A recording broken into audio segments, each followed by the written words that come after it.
Bugun biz juda muhim mavzuda gaplashamiz. Nega inson maqsad qo'yadi, lekin unga yeta olmaydi?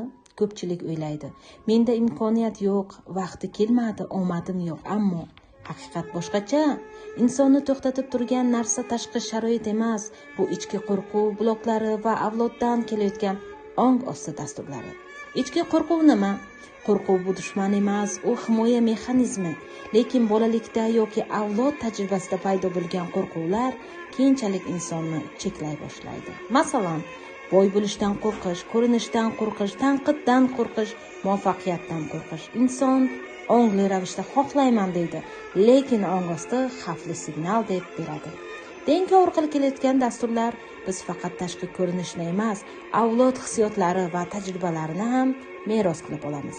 Agar avlod kambag'allik bo'lgan bo'lsa, xavfli davralar bo'lgan bo'lsa, boylik jazo bo'lgan bo'lsa, ayollar o'zini ko'rsatmagan bo'lsa, miyada yashirin dastur paydo bo'ladi. Ko'rinma, xavfsiz bo'lasan. Katta bo'lma, omon qolasan. Boylik xavfli, shuning uchun inson harakat qiladi, lekin natijaga chiqmaydi. Ichki blok qanday ishlaydi? Ong osti kechikish, charchoq hissi, ish boshlashdan qochish. Inson o'ylaydi, men yalqovman. Aslida esa ichkarida xavfli signal ketyapti. Blokni qanday anglaysizmi? O'zingizga savol bering. Nega men tayyor bo'lsam ham boshlamayman? Nega imkoniyat kelganda qo'rqaman? Nega oxirigacha bormayman? Agarda mana shu savollar bilan ham o'zingizga javob topolmayotgan bo'lsangiz, yakka tartibda konsultatga yozdiring. Joylar soni chegaralangan.